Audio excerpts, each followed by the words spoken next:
আরে ভাই, এত অ্যাডভেঞ্চার তো আমি সারা জীবনেও করিনি, যতটা অ্যাডভেঞ্চার এই কয়েক ঘন্টার মধ্যে করলাম। সত্যি রে ভাই, অনেক হয়েছে ট্রেকিং ফ্যাকিং। আরে বিনয়, তুই ঠিক আছিস তো? হ্যাঁ, আমি ঠিক আছি।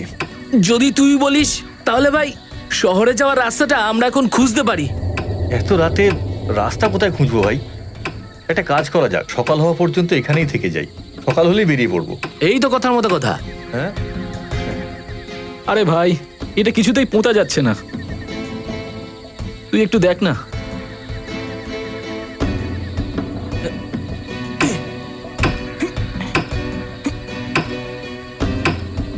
মনে হচ্ছে এটা তলায় পাথর আছে, বুঝলি? ওটা আগে বার করতে হবে।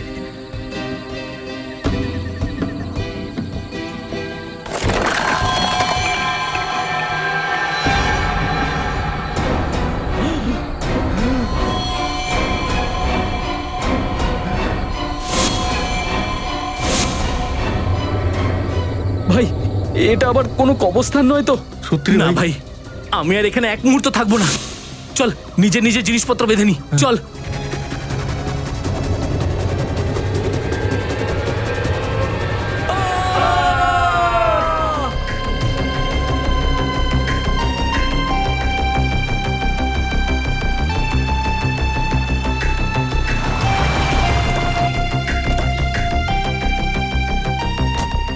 আসুন আসুন, চলুন।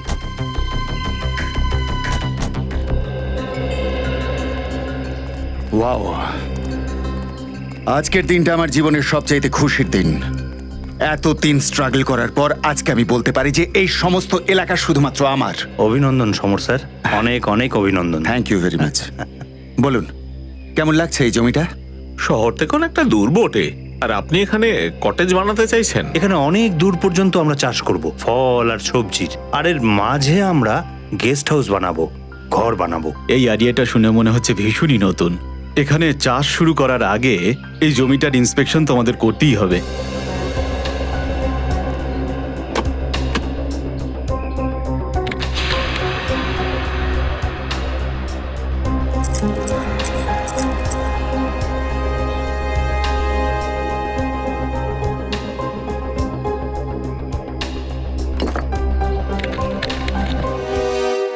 তাহলে জসবির, তুমি কাল সন্ধেবেলায় তোমার 3 বন্ধুকে এখানেই নামিয়েছিলে, আর তারপর থেকে ওদের খোঁজ পাওয়া যাচ্ছে না। হ্যাঁ স্যার, ওরা বলেছিল যে সকাল 6টার সময় ওরা চলে আসবে। আমার ভীষণই চিন্তা হচ্ছে স্যার, কিন্তু ওরা যখন লেট করছিল স্যার, তখন প্রিন্সিপাল স্যারকে আমি ইনফর্ম করলাম। স্যার, স্যার আমি শুনেছি এটা খুব ভয়ঙ্কর এলাকা। এখানে লোক এলেই হারিয়ে যায় আর লুটপাটও খুব করা হয়। স্যার, ম্যাম কিন্তু ঠিক কথা বলছেন। তাই মার্কো আর দীপিকা, এই 2 গাইডকে আমি আপনার সঙ্গে পাঠাচ্ছি। এরা আপনাকে ওকে খুঁজে পেতে সাহায্য করবে। মার্কো আর দীপিকা, তোমরা তো এলাকাটা খুব ভালো করে চিনো, তাই না? হ্যাঁ স্যার, আমরা এই পুরো এলাকাটাই খুব ভালো করে চিনি। That's great. চলো তাহলে দেখে গিয়ে।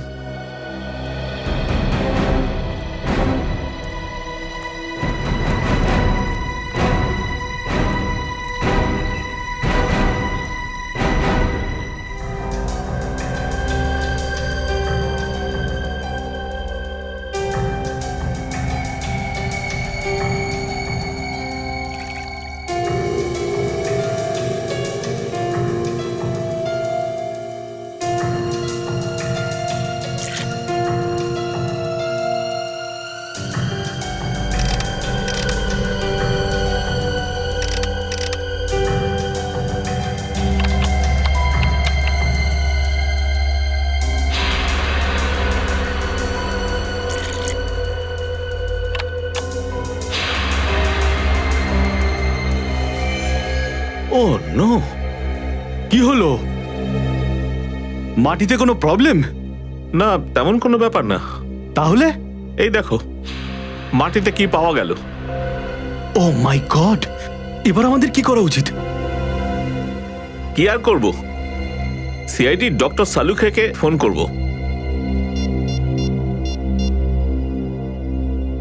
Hello, doctor Salunkhe?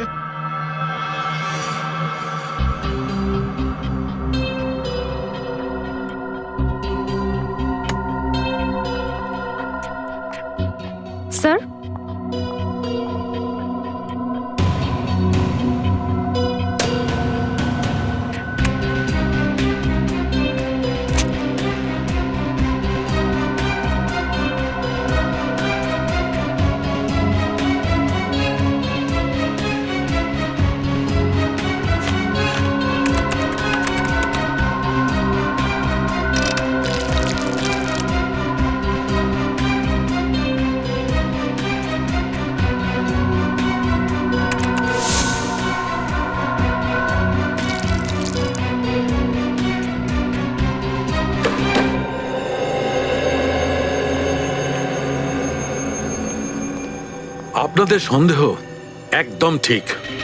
ওই মাটিতে আমি মোট ২৬ জন লোকের ডিএনএ পেয়েছি। আপনি বলতে চাইছেন ওখানে ২৬ জনকে পুঁতে দেওয়া হয়েছিল? ওই জায়গাটা তো কোনো কবরস্থান বলে মনে হয় না। সেটাই তো, ঠিক সেই কারণেই কেসটা এত জটিল হয়ে যাচ্ছে। কারা ছিল এরা?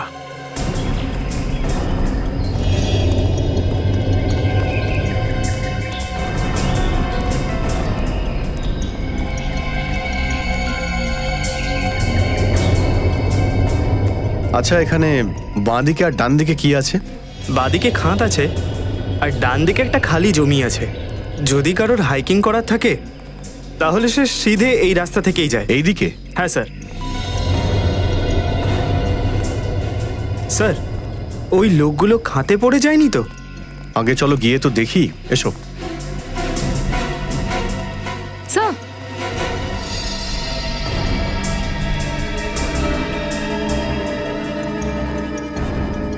Sir ice cream.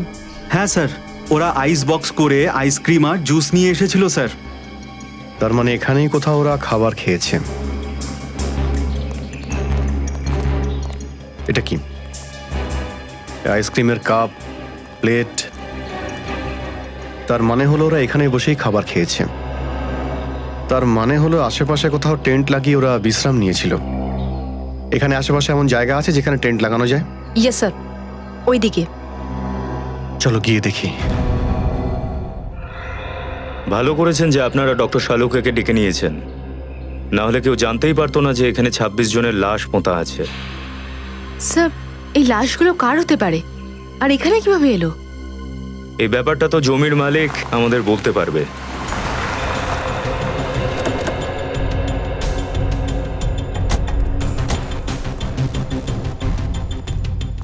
হ্যালো অফিসার, কি হয়েছে? যদি কোনো সমস্যা থাকে তো আমায় বলতে পারতেন। সিআইডিকে ডাকা দরকার কি ছিল? যখন লাশের পাহাড় খুঁজে পাওয়া যায় তখন একজন দায়িত্বশীল নাগরিকের কাজই হলো সিআইডিকে খবর দেওয়া। লাশের পাহাড় কোথায়? আপনার জমির ভেতরে আমরা ২৬টা লাশ পেয়েছি। ২৬টা লাশ? এটা কি করে হতে পারে? নিশ্চয়ই আপনারা কোনো ভুল করছেন। কোনো ভুল হয়নি। আমরা মানুষের হাড়, দাঁত আর চুল পেয়েছি। কি জানি আরো কত কিছু পাওয়া যাবে এই জমির নিচ থেকে।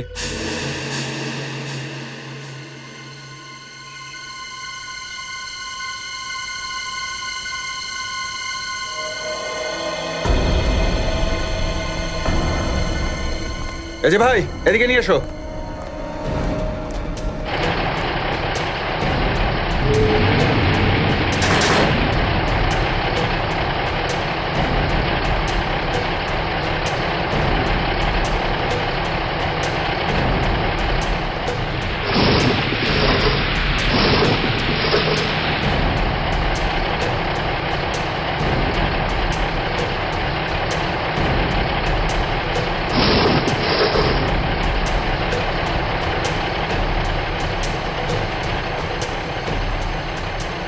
আমার তো বিশ্বাসই হচ্ছে না যে এই জমির তলায় ২৬টা লোকের লাশ রয়েছে। যদি একজন অপরাধী একটা লাশও পুঁততে চায় তাহলে সে ধরা পড়বে। এখানে কেউ ২৬টা লাশ পুঁতে দিয়েছে। কোনো অপরাধী লুকোনো যায় না ডক্টর সারিকা, আর এই অপরাধটারও পর্দাফাশ হয়েই গেল। পুরবী মজদুরদের নিয়ে যাও, ওদেরকে বলো ওদিকে খুঁড়তে। আপনারা ওদিকে চলুন।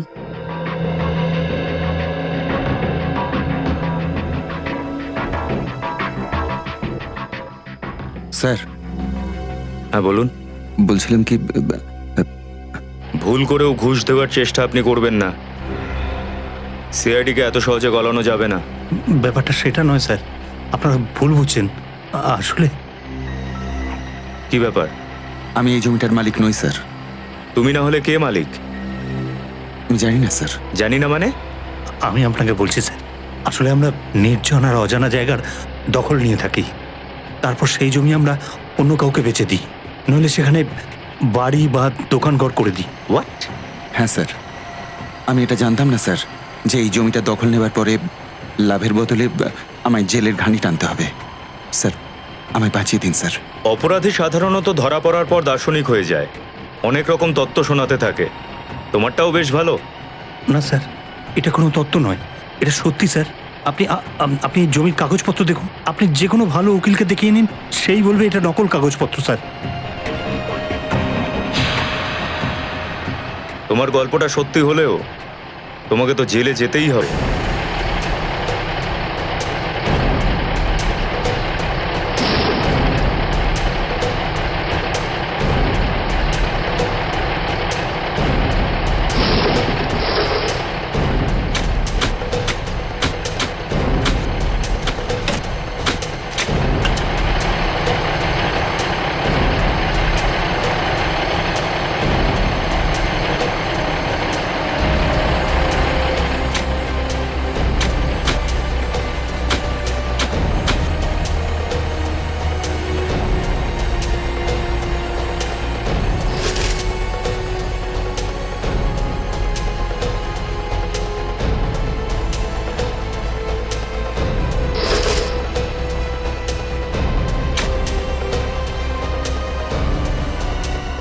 ম্যাডাম, এই দেখুন ম্যাডাম।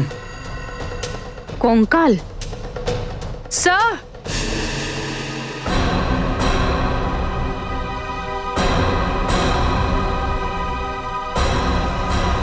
ওদিকে কিছু আছে? স্যার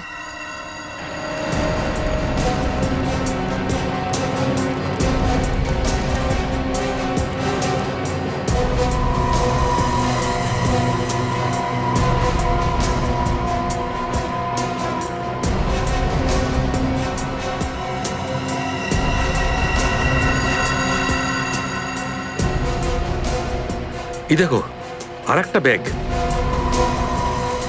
স্যার হয়তো এরা পর্যটক, হয়তো ওই ব্যাগের ভেতরে কোনো আইডি টাইডি থাকতে পারে। কথা চেক করে দেখি।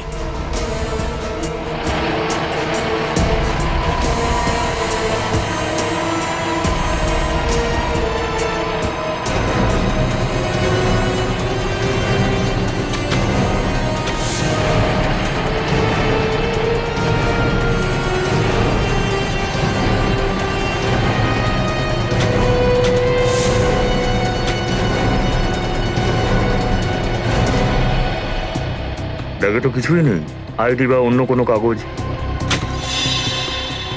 স্যার, এই দেখুন।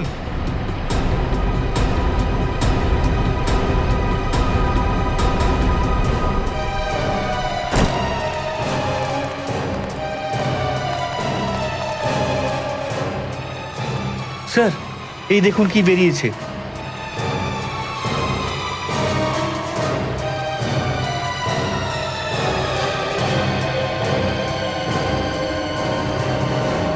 এরকম তো নয় যে এখানে আগে কোনো বিল্ডিং ছিল, সেটাকে ভাঙার পর এটাকে কবর বানিয়ে দিয়েছে। হতেই পারে।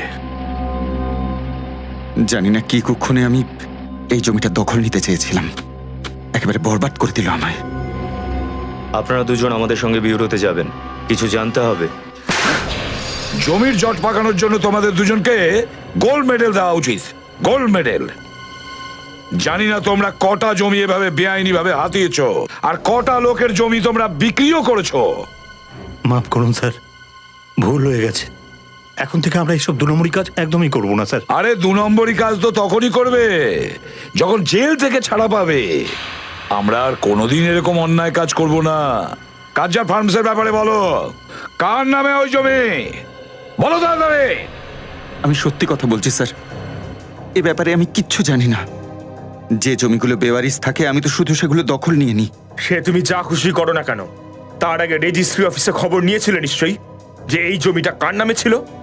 করেছিলাম, কিন্তু রেজিস্ট্রি অফিসে কয়েক মাস আগে আগুন লেগে গেছিল, আর সেই কারণে জমির সমস্ত ডকুমেন্ট পুড়ে যায়। হ্যাঁ স্যার, যবে আমি জানতে পারলাম যে এই জমির মালিক আদপে কেউ নেই, এমনকি এর পেপারসও কিছু নেই, তখনই আমি এটা দখল করতে চাইলাম। স্যার, এই হলো রেজিস্ট্রেশন অফিসের আগুন লাগার রিপোর্ট। আগুন লেগেছে 6 জুন 2003, আর আগুন লাগার কারণ হলো পেট্রোল। পেট্রোল? তার মানে স্যার এই আগুনটা জেনে বুঝে লাগানো হয়েছিল, জমির ইতিহাস মুছে ফেলার জন্য। হ্যাঁ পুরবি, জেনে শুনে আগুন লাগানো হয়েছিল, কারণ খুনি জানতো একদিন না একদিন মাটি থেকে কঙ্কালগুলো উঠে আসবে। এই জন্য ও নিজেকে বাঁচানোর জন্য ওই রাস্তা বেছে নেয়।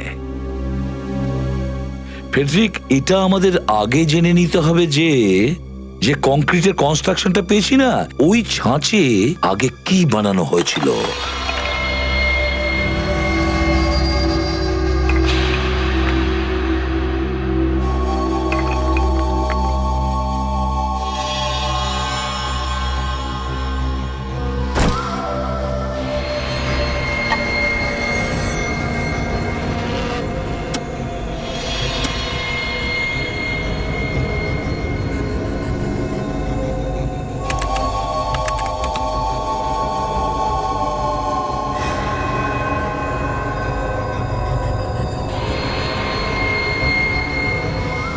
ও মাই গড, কি হয়েছে স্যার?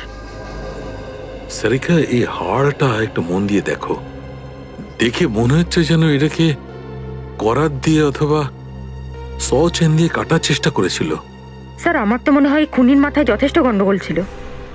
কিছু কিছু লোকের মাথার স্কাল্পে তো আমি দাঁতের দাগও দেখেছি। এই দেখুন, যেন মনে হচ্ছে খুনি ওদের মাথাটাই চেবাতে চেয়েছিল। মাই গড। স্যার, এটা কোনো জঙ্গলি জানোয়ারের কাজ নয় তো? না রোহন, এটা কোনো জঙ্গলি জানোয়ারের কাজ হতে পারে না, কারণ জানোয়ার কাউকে খাবার পর তাকে মাটিতে পোঁতার চেষ্টা করে না। এই কাজটা কোনো মানুষেরই বটে। স্যার, ব্যাস এখন এটা জানা গেলেই হলো এদের মৃত্যু কখন হয়েছিল, তবে আমরা ওই খুনি পর্যন্ত পৌঁছাতে পারবো। জানা যাবে সারিকা, এটাও জানা যাবে ওই মাইক্রোস্কোপিক রেডিওগ্রাফির মাধ্যমে। Microscopic radiography? সরি স্যার, কিন্তু এটা কি? আমি কখনো শুনিনি এর ব্যাপারে।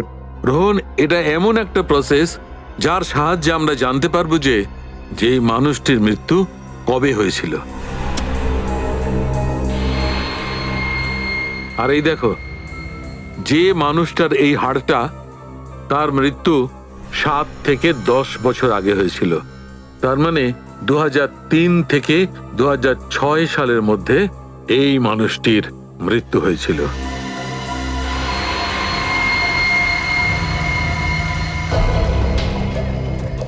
আমাদেরকে এখন কত দূর যেতে হবে?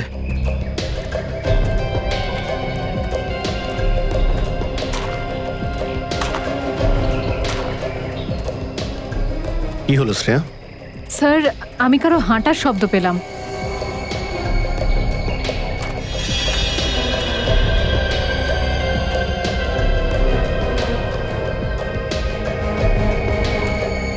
কিন্তু আমি তো কাউকে দেখতে পেলাম না। স্যার, হয়তো মনের ভুল। এত রক্ত?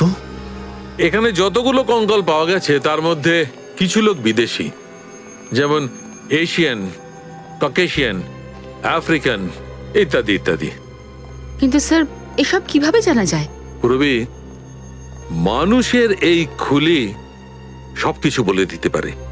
ওর মাথার গঠন, ওর চোয়ালের গঠন, ওর নাকের হাড়ের অবস্থান, এই সব কিছু থেকে ওর রুটের ব্যাপারে জানতে পারা যায়। খুনিদের কাছে পৌঁছানোর জন্য আমাদের এটা জানতে হবে যে এরা কারা, এদের পরিচয় কি। অন্যদের কথা তো কিছু জানতে পারেনি, কিন্তু এই দুজন নিশ্চয়ই স্পোর্টসম্যান ছিল, রানার অথবা অ্যাথলেট। আচ্ছা, এদের পায়ের হাড়ের স্ট্রাকচার সাধারণ মানুষের থেকে আলাদা কি? হ্যাঁ, এদের পায়ের হাড়গুলো সাধারণ মানুষের পায়ের হাড় থেকে অনেক মজবুত, যেমন একজন অ্যাথলেটের হয়। স্যার? হ্যাঁ,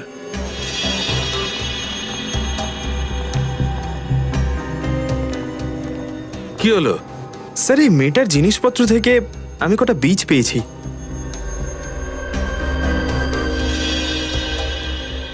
এটা কি ধরনের বীজ? নাগা জলকিয়া নামের একটা মশলা। এটা পৃথিবীর সব থেকে বেশি ঝাল মশলা। আর এটা এত ঝাল মশলা যে নর্মাল নুন বা লঙ্কার গুঁড়োর মতন খাওয়া হয় না। প্রায় 1000টা লঙ্কার মতন ঝাল রয়েছে এতটুকু মশলায়। নাগা ঝোলাকিয়া এই মশলা এইভাবে নিজের সঙ্গে নিয়ে ঘুরবে কেন? এই মেয়েটা কোনো রিসার্চ করছিল না তো? শ্রেয়া, এই রক্তের স্যাম্পেলগুলো নিয়ে নাও। প্রত্যেকটা ছেলেমেয়ের বাবা মায়ের ডিএনএর সঙ্গে ম্যাচ করে দেখতে হবে। স্যার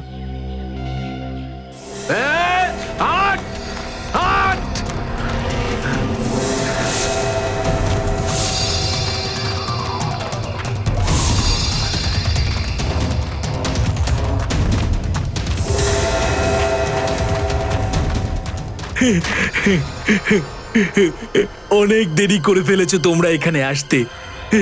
চলো এবার ভালো ছেলে মেয়েদের মতো নিজেদের সমস্ত জিনিসপত্র আমাকে দিয়ে দাও। না দিলে কি করবি? হ্যাঁ, তাহলে তাহলে তোমার ছোট ছোট টুকরো করে কোন খালে ফেলে দেব কেউ জানতেও পারবে না। না না প্লিজ, আপনারা এরকম করবেন না। এই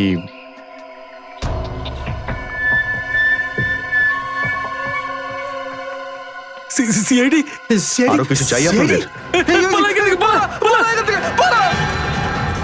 এই, দাঁড়াও বলছি। পালালেই কিন্তু গুলি করব। দাঁড়াও বলছি। কোথায় পালাচ্ছিলি? হ্যাঁ, আমাদের ক্ষমা করে দিন স্যার। আমরা আমরা দুজন তো ছোটখাটো চোর স্যার। নিরীহ লোকেদের লুটপাট করিস, তারপর তাদের খুন করে পালিয়ে যাস। স্যার, আমরা ডাকাত, কিন্তু খুনি নই স্যার। আমরা কাউকে মারিনি স্যার। আচ্ছা, তাহলে এই তিনজন কোথায়? কি করেছোটা কি এদের সাথে? কিচ্ছু করিনি আমরা, উল্টে এই তিনজন আমাদেরকে মেরেছিল। তাহলে ওই গাছে যে রক্ত লেগে আছে সেটা তোমার? ওই ওই রক্ত তো এই ছেলেটা স্যার। মারামারির সময় ওর একটু চোট লেগে গিয়েছিল স্যার। কোন দিকে গেছে ওরা? ঝিলের দিকে স্যার, ঝিলের দিকে। ঝিলের দিকে? চল দেখা। আমি হোল্ড করছি। ওকে, তাড়াতাড়ি বলো।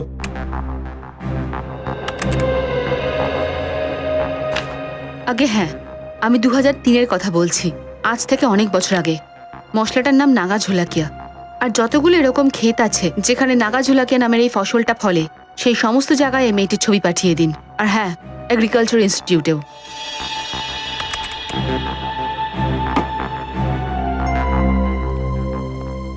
স্যার, আমরা যেই সব লোকের কঙ্কাল পেয়েছি সেই সব লোকেদের নিখোঁজ হওয়ার রিপোর্ট এখনো পাইনি।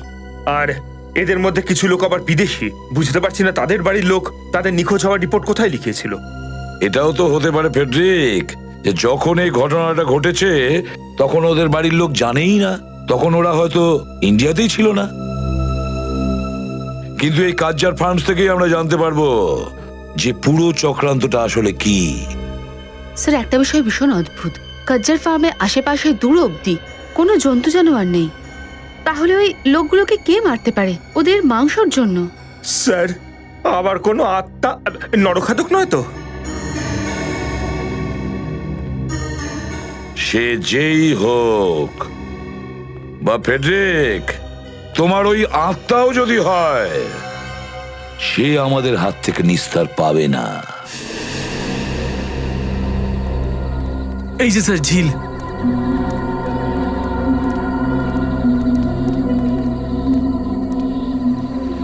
নিখিল আর শ্রেয়া, ঝিলের চারপাশটা তোমরা ভালো করে খুঁজে দেখো, দেখো কিছু পাওয়া যায় কিনা। স্যার, স্যার আমরা এখন যেতে পারি? তোমরা অবশ্যই যাবে, কিন্তু সোজা জেলে যাবে।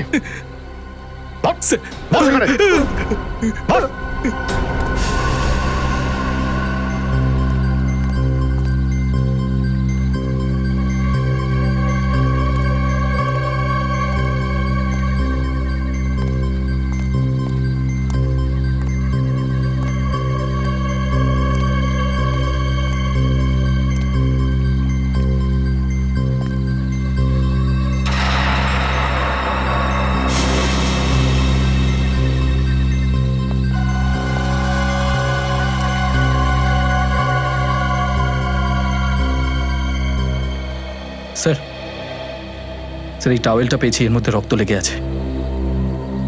এটা নিশ্চয়ই যে ছেলেটার চোট লেগেছিল তারই হবে।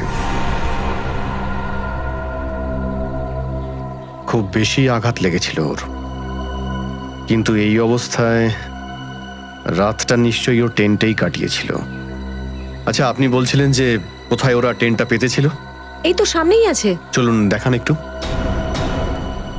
এই চল চল। এটাই সেই জায়গা। স্যার এই টেন্টটা তো আমাদের বন্ধুদের স্যার। এগুলো? এক মিনিট, তোমরা এখানেই দাঁড়াও।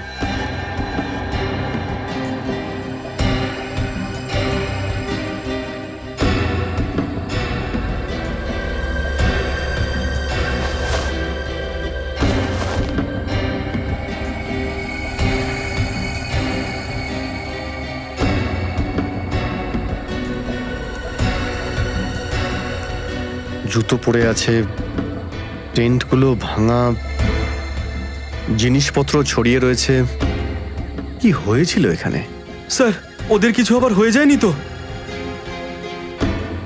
স্যার হতে পারে এখানে কোনো জীবজন্তু হামলা করেছে। কিন্তু স্যার এই এলাকাতে কোনো জঙ্গলি জন্তু জানোয়ার নেই তো। কোনো জন্তু যদি না থাকে তাহলে এগুলো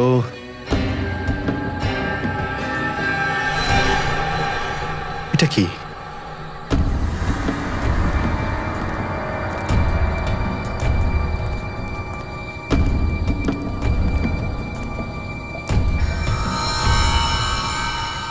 তো অনেক রক্ত।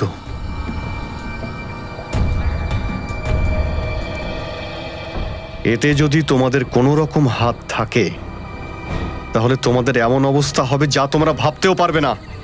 শ্রেয়া, এগুলোকে জেলে নিয়ে যাও, নিয়ে যাও। চলো চল।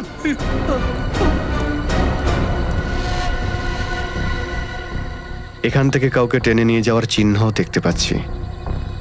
চলো দেখি এই চিহ্নটা কত দূর গেছে।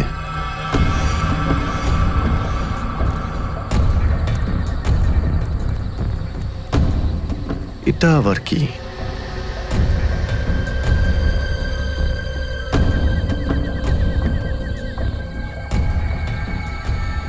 এক মিনিট, তোমরা এখানেই দাঁড়াও। স্যার মাটিটা খুব নরম লাগছে, মনে হচ্ছে রিসেন্ট এখানে খোঁড়াখুড়ি করা হয়েছে। কোনো গন্ডগোল তো নিশ্চয়ই আছে।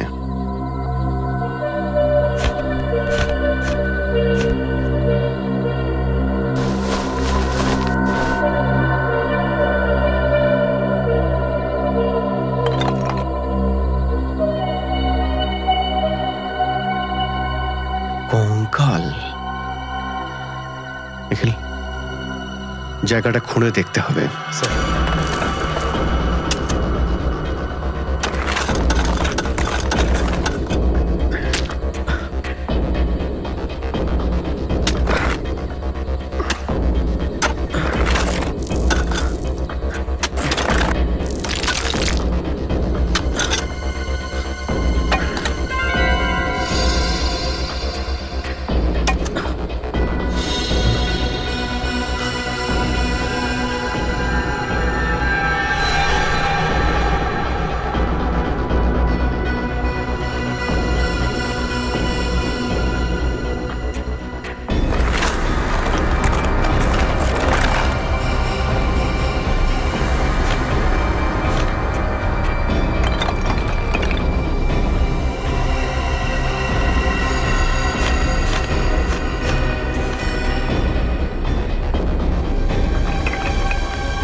কি হয়েছে এখানে?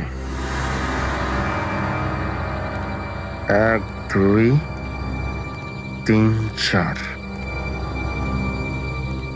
জসবীর তো বলছিল ওর 3 জন বন্ধু নিখোঁজ। আরেকটা কঙ্কাল তাহলে কার? হ্যাঁ স্যার, আমরা 3 জনকে খুঁজছিলাম, এখানে 4 নম্বরে চলে এলো।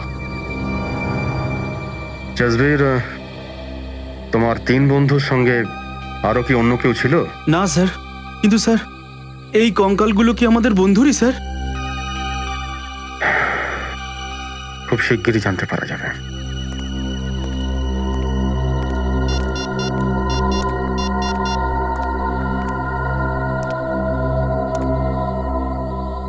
হ্যাঁ ডক্টর সারিকা, তোমাকে একবার জঙ্গলে আসতে হবে।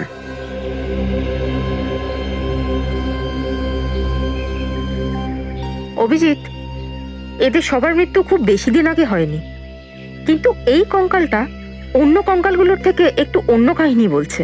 হ্যাঁ, এটা একদম ঠিক ডক্টর সারিকা। এই কঙ্কালটা বাকি 3টে কঙ্কালের থেকে আলাদা। আর এই 3টে কঙ্কালের মাথার খুলি একদম মানুষের মতোই, কিন্তু এই কঙ্কালটার মাথার খুলি এত বড়। এটা সাধারণ মানুষের মতো লাগছে না। ডক্টর সারিকা, এদের মৃত্যুটা হলো কি করে? শ্রেয়া,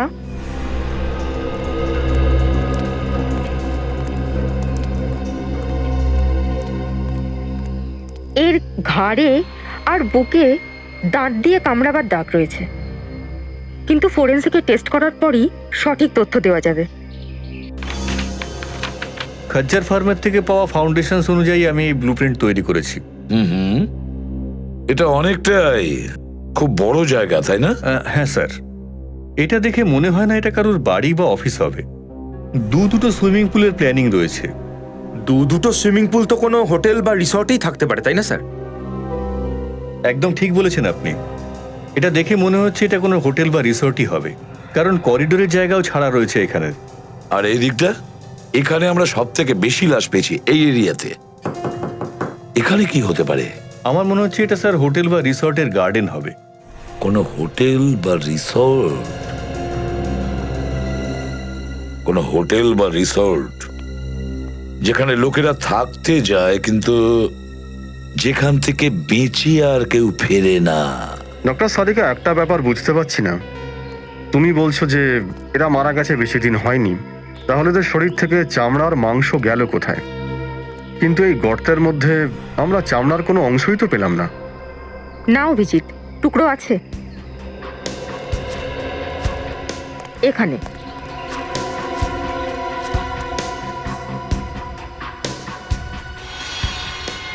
এই দেখো, মাংসের টুকরো। আগে হ্যাঁ স্যার, আমি চিনি এদেরকে। এ হলো দলজিৎ আর ও হলো মায়াঙ্ক, দুজনেই ন্যাশনাল লেভেলের রানার্স। দুজনেই ন্যাশনাল লেভেলের রানার্স? কিন্তু কি হয়েছিল? নিখোঁজ হয়েছিল কিভাবে? স্যার 10 বছর আগে এই ধরুন এপ্রিল মাসে মুম্বাই একটা ইন্টারসিটি টুর্নামেন্ট হয়, এই দুজন তাতেই অংশ নিতে এসেছিল। টুর্নামেন্ট শেষ হয়ে যাবার পর আমরা উজ্জয়ন ফিরে যাই, কিন্তু এরা দুজন মাথেরানে ঘুরতে যেতে চেয়েছিল। তারপরে স্যার এই দুজন রিকোয়েস্ট করেছিল যে ওরা 2-3 দিনের মধ্যেই ফিরে আসবে, কিন্তু এদের কোনো খবর পাওয়া যায় না। এই মেয়েটাকে তো আপনি চেনেন, তাই না? হ্যাঁ স্যার, এটা রিয়া। ও পঞ্চগণে গিয়েছিল হাইব্রিড প্ল্যান্টের রিসার্চের জন্যে। মুম্বাইতে থাকার ওর কোনো প্ল্যান ছিল না, কিন্তু হয়তো সেদিন রাত্রে হাইওয়েতে জ্যাম ছিল, তাই বাধ্য হয়ে মুম্বাইতে থেকে গিয়েছিল। কাজ্জার ফার্মসে এখানে কি হতে পারে? পুরবি এই তিনজনই, দুটো ছেলে আর একটা মেয়ে। মুম্বাই শহরে থাকতো না, বাইরে থাকতো, বাইরে। আর স্যার 3জনই কাজ্জার ফার্মে থেকেছিল। সেটাই তো, 3জনেই ওই কাজ্জার ফার্মসে ছিল। এই মাংসের রং একদম সাদা হয়ে গেছে। ডক্টর সারিকা, এরকম সাদা তো কেমিক্যালের জন্য হয় না? হ্যাঁ, খুনি 4 জনের মাংস বের করার জন্য নিশ্চয়ই কোনো সলিউশন বা কোনো কেমিক্যাল ব্যবহার করেছে। স্যার আমরা কিন্তু এখানে কোনো কেমিক্যাল ট্রেসেস বা কেমিক্যাল ল্যাবের চিহ্ন পাইনি। এর মানে হলো অন্য কোথাও খুন করা হয়েছে, আর তারপর এদের এখানে এনে পুঁতে দিয়েছে।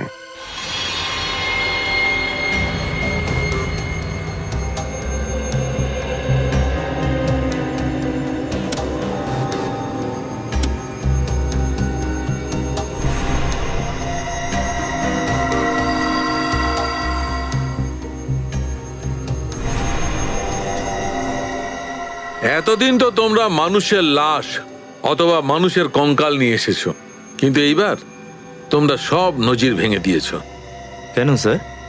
এই কঙ্কালগুলো তো মানুষেরই। হ্যাঁ ঠিক, ওই 3টে কঙ্কাল মানুষের কঙ্কাল, কিন্তু এইটা 4 নম্বর কঙ্কালটা জানো কার? এটা কার স্যার? পেলিয়ান ম্যান। Alien man? তার মানে দেখো, এই মানুষকে মানুষ হয়ে ওঠার জন্য অনেকগুলো স্টেজ পার করতে হয়েছিল, এটা তো সবাই জানো। এই পেলিয়ান ম্যান মানুষ হয়ে ওঠার ঠিক আগে স্টেজ।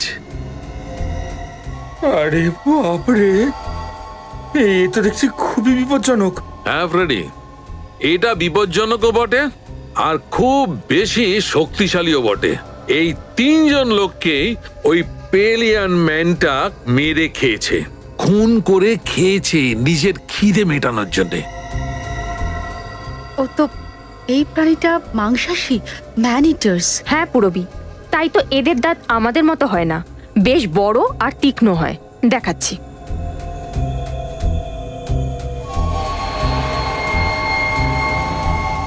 এই দেখো, আর ঠিক এইভাবে ঢুকে যায়।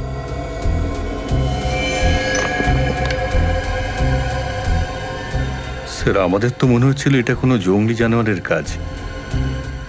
এরকম কোনো প্রাণী হতে পারে ভাবিনি কখনো। কিন্তু বেনিত, যদি এই 3টে ছেলেকে এই জীব মেরে থাকে, তাহলে এই জীবটাকে কে মেরেছে? কেননা ওর চামড়াও সেইভাবেই বের করা হয়েছিল যেভাবে এই 3 জনেরটা করা হয়েছিল। আমার মনে হচ্ছে এই পেলিয়ান ম্যানটাকে অন্য কেউ কন্ট্রোল করে।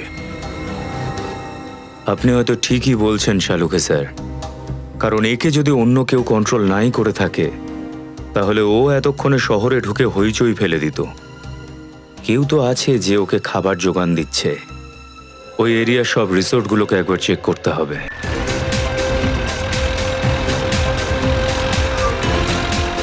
স্যার, এই রিসর্টটা আর কত দূরে? এই তো, এই সামনেই পড়বে। ওই দেখো।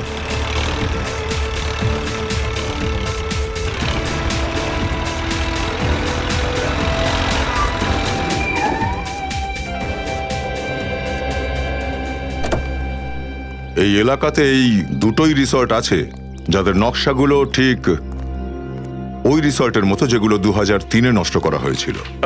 স্যার, ওই 3টে ছেলের আর ওই আদিমানবটার কঙ্কালও তো আমরা আশেপাশের এরিয়া থেকেই পেয়েছিলাম না? তাহলে রিসর্টে যাওয়াটা বিপজ্জনক হয়ে যাবে না? ফ্রেডি, বিপদ আছে বলে যাবে না নাকি? এই দেখো, দুটো রিসর্টেরই গোপন রাস্তা আছে। একটা রাস্তা এই স্টোর রুমের দিকে গেছে, আর 2 নম্বর রাস্তাটা রিসর্ট থেকে বাইরে বেরিয়ে গেছে। আর যে কোনো প্রাণী হোক না কেন যেটা এত আতঙ্ক ছড়িয়ে রেখেছে, তাকে এই রিসর্টেরই কোনো গোপন কোণায় রেখে লালন পালন করা হয়েছিল। হ্যাঁ স্যার, কেউ তো আছে যে নিজের ফায়দার জন্য এই জীবটার অপব্যবহার করছে আর রক্তের নদী বওয়াচ্ছে। এক্স্যাক্টলি। তবে সে যেই হোক না কেন, আজকের রাতটাই তার জীবনের শেষ রাত হবে। একটা কাজ করি, চলো। আমি আর সচিন এই সামনের রিসর্টে যাচ্ছি, আর ফ্রেডি তুমি আর নিখিল এখানে এই রিসর্টে। স্যার, আমি বরং আপনার সাথেই থাকি। না না, নিখিলের সেফগার্ডের জন্য তোমায় ওর সাথেই যেতে হবে। যাও যাক স্যার। চল, ভয় পাস না, আমি তো আছি।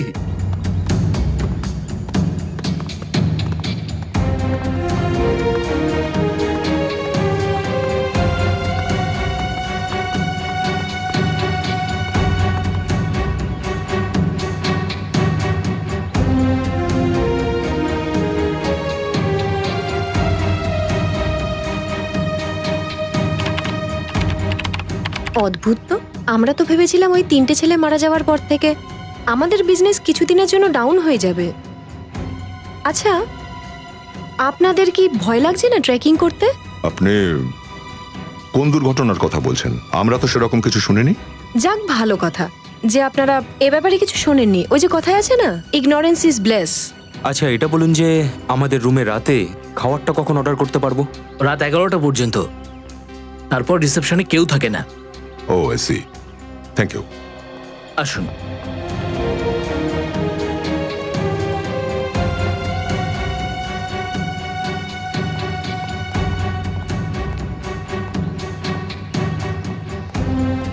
স্যার, আমার এখানকার লোকজনের অভাব খুব একটা ঠিক ঠেকছে না।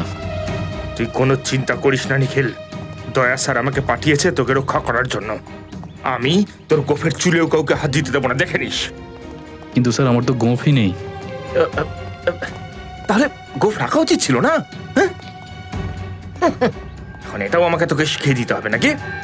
আরে 11:30, চল।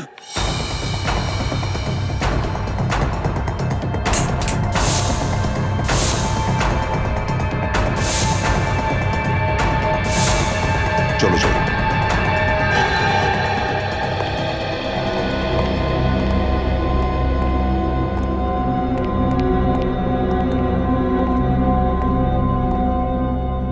এই দরজাটা তো করিডোরে যাওয়ার রাস্তা।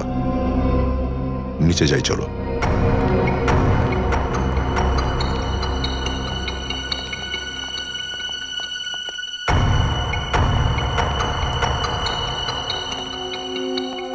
ও, মনে হচ্ছে এটাই সেই গোপন রাস্তা। হ্যাঁ স্যার, ওখানে তো আমরা কিছু পেলাম না স্যার। হতে পারে এই দরজাটাই আমাদের অপরাধী অবধি পৌঁছে দেবে।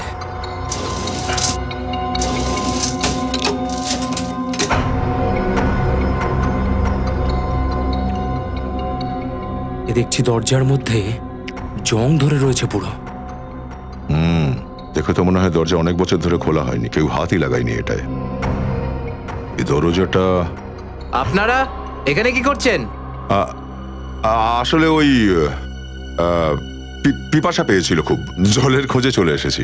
এখানে এখানে না, আমরা মানে রিসেপশনে যাচ্ছিলাম, কিন্তু রাস্তাটা আসলে ভুলে গেছি। আচ্ছা, এই রাস্তাটা কোথায় যাচ্ছে? কোথাও না, এই দরজাটা সবসময় বন্ধই থাকে।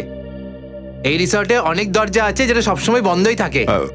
এই রিসর্ট তো গোলকধাঁধা দেখছি। আপনারা আপনাদের ঘরে যান, আমি জল নিয়ে আসছি। স্যার, যদি এই রিসর্টে কিছু নাই থাকে তাহলে নিশ্চয়ই সামনের রিসর্টটায় কিছু আছে। একবার ফ্রেডিকে ফোন করে দেখা যাক।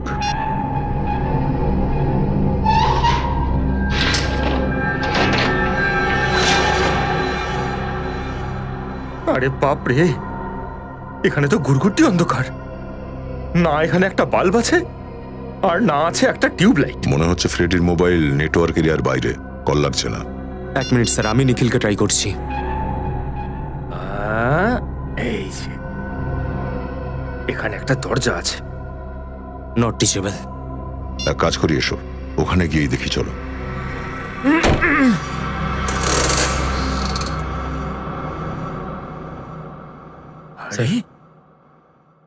আরো একটা গোপন দরজা। হ্যাঁ স্যার।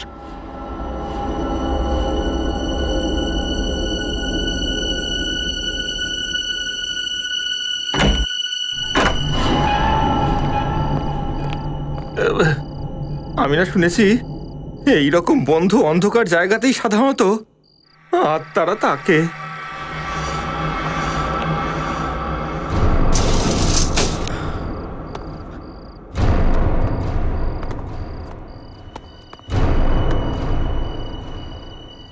এতটা রক্ত? রক্ত? তার মানে আত্মা? আরে স্যার, খুনি আত্মা নয়, মানুষ খেকো কেউ হবে। আর স্যার, আমার মনে হচ্ছে ও এখানেই কোথাও একটা আছে, আর এখানকার লোক সেটা জানে। এই ছুরি, এই হাড়, এই রক্ত, স্যার স্যার আমার পুরো বিশ্বাস আছে ওই প্রাণীটা এখানেই আছে, এখানেই। কিন্তু সেই লোকটাকে যে এই নরখাদক প্রাণীটিকে পুষে রেখেছে, তার একটু ভয় করলো না যদি এই নরখাদকটা উল্টে তাকেই খেয়ে ফেলে? তাহলে এটা আবার কি স্যার? এই রিসর্টের প্ল্যান অনুযায়ী রিসর্ট থেকে বাইরে বেরোনোর এটাই গোপন রাস্তা। স্যার, দরজা তো খোলা রয়েছে। হ্যাঁ,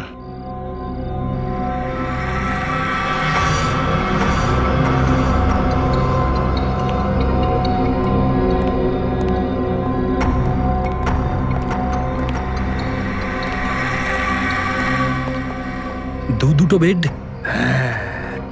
দুটো খাটেই চেন আটকানো, ওই নরখাদকটাকে আটকে রাখে বোধ হয়। একটা প্রাণী আর দুটো বেড, এটা আবার কি চক্কর? এটা আবার কিসের আওয়াজ রে? মনে হচ্ছে কোনো পশুর আওয়াজ। স্যার, দুটো বেড রয়েছে, তার মানে দুটো প্রাণী নেই তো আবার? নিখিল, এখান থেকে সটকে পড়া যাক, বাকি ইনভেস্টিগেশন দয়া স্যারের সাথে এসেই করব। আরে স্যার, কিচ্ছু হবে না, আমি আছি না।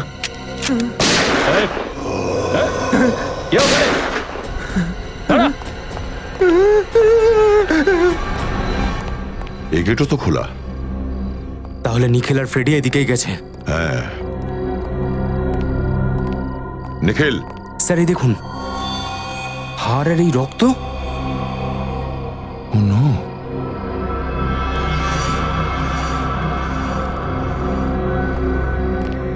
এটা কি? তার মানে দুটো নরখাদক জীব। কিন্তু স্যার একজন তো মরে গেছিল। শচীন, নিখিল আর ফ্রেডির জীবনের ঝুঁকি আছে, কুইক।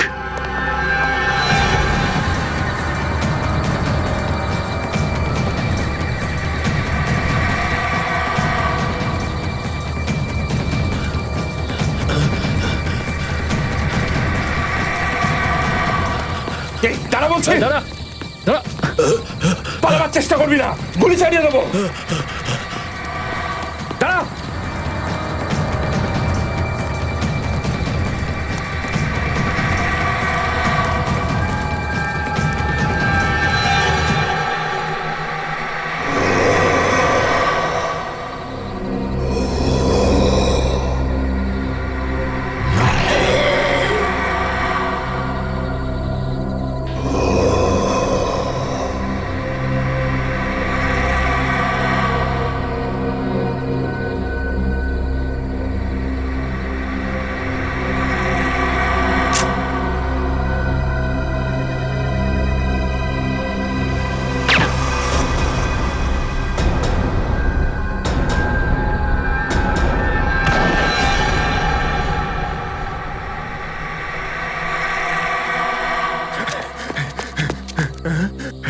ভালোই করেছেন স্যার, আপনি কি মেরে ফেলে দিয়েছেন? না ফ্রেডি, শুধু ডার্ট মেরে অজ্ঞান করেছি একে। জোর বেঁচে গেলাম স্যার, আপনারা এসে গেছিলেন, তা না হলে আজই আমার স্ত্রীর স্মৃতির সিঁদুর মুছে যেত। সরে যাও তোমরা, সরে যাও বলছি। স্যার মনে হচ্ছে এই প্রাণীটার মালিক সামনে এসেই পড়েছে। এই মুহূর্তের অপেক্ষায় তো ছিলাম আমরা। সরে যাও ওখান থেকে, নইলে গুলি করে দেবো কিন্তু। আরে স্যার, এ তো দেখছি দীপিকা। সরে যাও, বন্দুক নিচে নামাও। চলে যাও এখান থেকে। বন্দুক সরাও, ওটাকে নিচে রাখো। বলছি চলে যাও এখান থেকে, নইলে গুলি করে দেবো কিন্তু। দীপিকা, বন্দুক নামিয়ে ফেলো। বলছি না, যাও এখান থেকে। শচীন,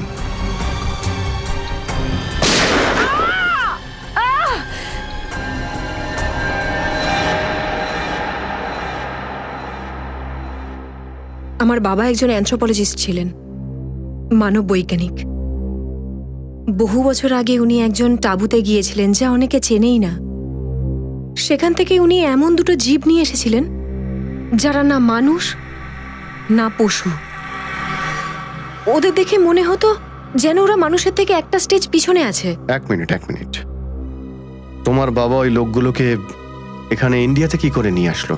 এটা তো বেআইনি, তাই না? হ্যাঁ, স্মাগলিং করে, বলতে পারেন বেআইনি ভাবে। সময় যাওয়ার সাথে সাথে ওদের সাথে আমি অনেক বেশি অ্যাটাচ হয়ে গিয়েছিলাম। কিন্তু বিশ্বাস করুন স্যার, আমি একদম জানতাম না যে ওরা বড় হওয়ার সাথে সাথে ওরা মানুষ খেকো হয়ে যাবে, ম্যান ইটার্স। আর তার জন্যই তুমি ওদের মানুষের মাংস খাওয়ার খিদে মেটানোর জন্য রিসর্টে যত লোকই আসতো তাদের শিকার করতে শুরু করে দিলে। তাহলে আমি কি করতাম? আমি ভয় পেতাম যদি ওরা একদিন খাবার না পায় তাহলে তাহলে হয়তো ওরা আমাকেই একদিন খেয়ে ফেলবে। যদি তুমি এতই ভালোবাসতে এই দুজনকে, তাহলে তুমি একজনকে মেরে ফেললে কেন? কারণ ও একদিন হোটেল থেকে পালিয়ে যায় আর ওই 3টে ছেলেকে মেরে ফেললো। আর যখন এই ধরনের প্রাণী তাদের মালিকের কথার অবাধ্য হয় তখন তাদের মেরে ফেলা উচিত। স্যার, আমি কি শেষবার একবার ওর সাথে দেখা করতে পারি প্লিজ? ও কোথায়, কেমন আছে ও? ওকে আমরা অ্যানথ্রোপোলজি ডিপার্টমেন্টে পাঠিয়ে দিয়েছি, ওখানেই ঠিক হবে যে ওরা ওর সঙ্গে কি করবে। কিন্তু তুমি খুব বড় অপরাধ করেছো। জানি না কতগুলো নিরীহ প্রাণ গেছে তোমার জন্য। তোমার সঙ্গে কি করা হবে সেটা আদালত ঠিক করবে, অ্যাসাইলাম নাকি জেল।